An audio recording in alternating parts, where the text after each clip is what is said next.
Halo Mobil Mania, selamat datang di mobilman.id. Bersama gua Danang, kali ini kita akan mereview mobil Subaru BRZ.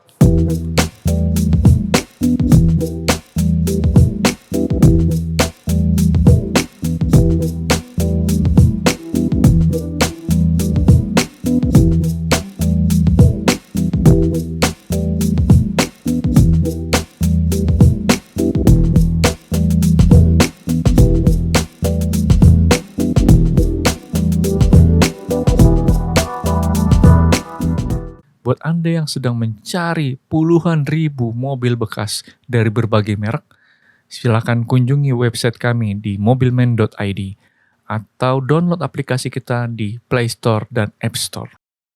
Nah, sekarang gue ada di depan Subaru BRZ. Ini mobil sport yang lumayan sport lah bisa dibilang, dan ini populer di kalangan anak muda Indonesia. Bahkan mobil ini yang baru di launching di acara Gias 2022 sudah sold out. Jadi sudah dibeli sama orang semua, dan gue yakin harganya bukan tambah turun malah tambah naik. Dan mobil ini kembaran dengan Toyota 86, karena ini adalah project Toyota dan Subaru bersamaan membangun mobil boxer naturally aspirated. Ada perbedaan beberapa dari sisi eksterior, mesin, interior, dan harganya juga beda dari Toyota 86. Kita bicara soal perbedaan dulu ya. Yang pertama itu perbedaan dari sisi bagian depan ini, bumper. Dia lebih senyum gitu, kalau bisa bahasa gue adalah senyum. Dia ininya begini, seperti mengesankan senyum gitu. Tapi kalau Toyota 86 dia agak murung gitu ya. Soalnya agak bibirnya agak memble gitu. Kalau ini agak senyum. Itu yang perbedaan yang paling jelas kelihatan dari sisi bagian eksterior. Sementara kalau bagian samping, bagian belakang mirip, hampir mirip, cuman beda emblem doang gitu, sama tulisan-tulisan. Kalau 86 tulisan 86, ini Subaru tulisannya BRZ. Ini logonya ya, jelas sini. Kalau Toyota, kalau di sini logonya Subaru, sisanya sama.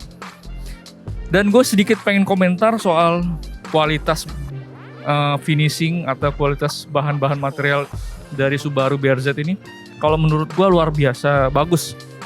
Di sini air scoop-nya ini bolong sampai ke belakang. Jadi benar-benar rapih gitu ya. Dan ini juga kualitas plastiknya tuh bukan yang murahan gitu ya.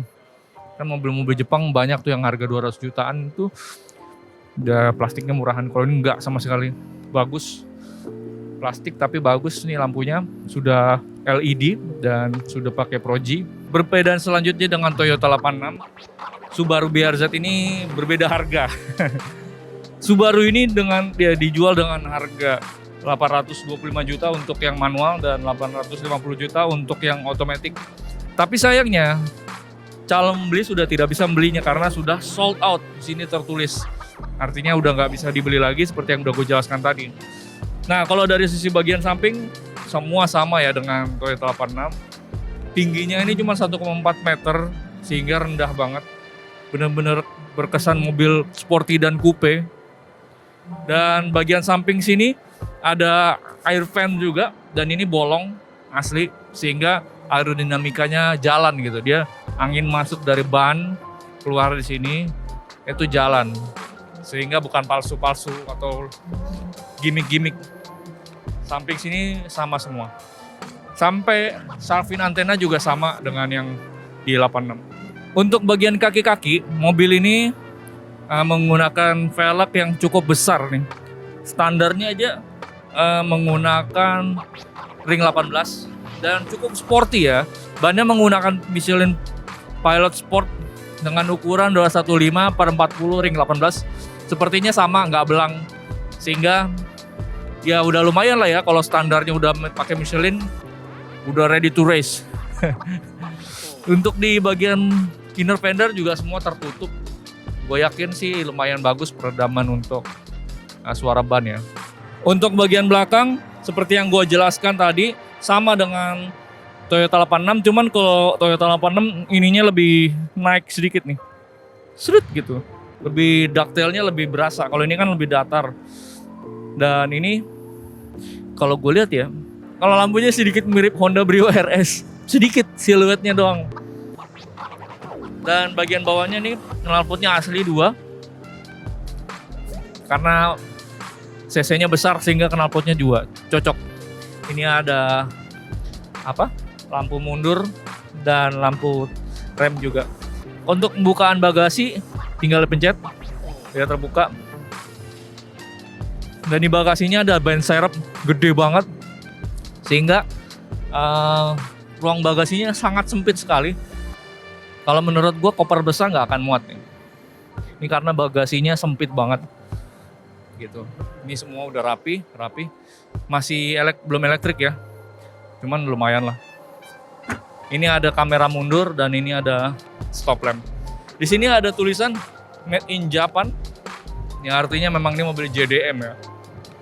Dan memang kualitas kalau mobil-mobil buatan Jepang itu, yang asli buatan Jepang itu kualitasnya bagus, finishingnya bagus, semua bagus.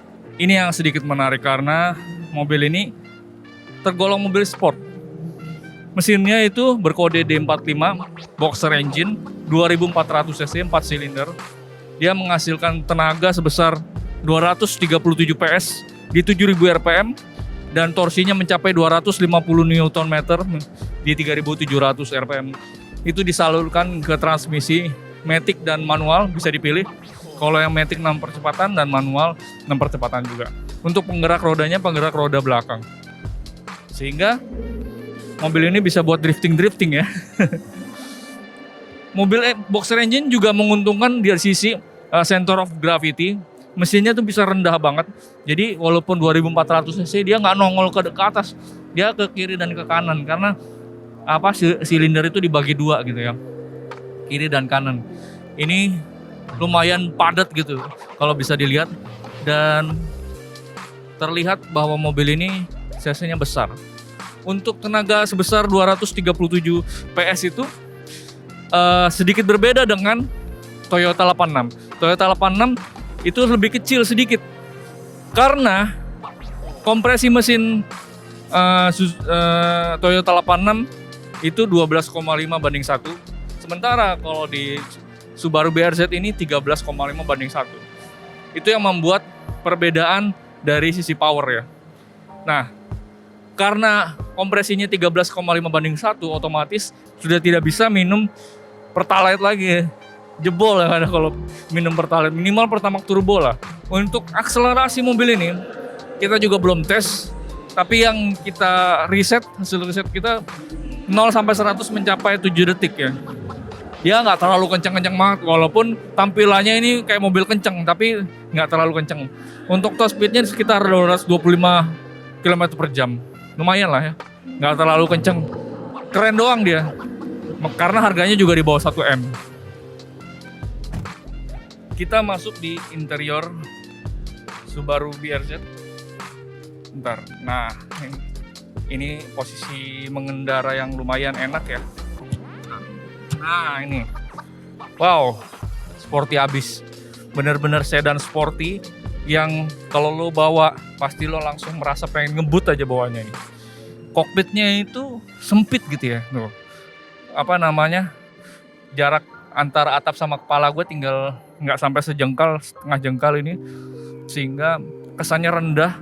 Ininya juga tinggi, kacanya tuh sempit gitu ya, sehingga bener-bener lo kayak berasa dalam kokpit mobil balap gitu. Mobil balap tuh kan nggak bisa gerak. Bucket seat sudah enak, dia lapisannya Alcantara nih, mantap ya, sehingga nggak panas kalau lagi di Jakarta atau di kota-kota yang panas. Lalu untuk materialnya soft touch dia, soft touch. Ini plastik, ini soft touch. Ini plastik. Sayang dia masih bisa ditekan-tekan.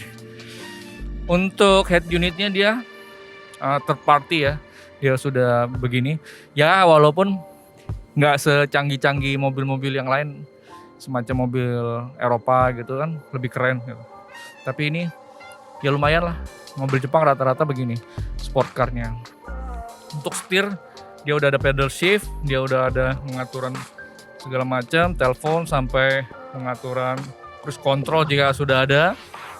Dan ini udah pasti tilt and telescopic ya.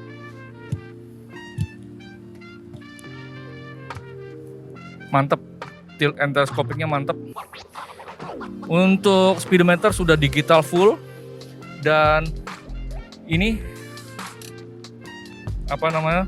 rem tangannya tuh deket banget gitu, sehingga kalau misalnya mau ditarik rem tangannya waktu lagi ngedrift tuh gampang set gitu. Ini versi yang Matic, mirip manual kelihatannya, tapi ini Matic.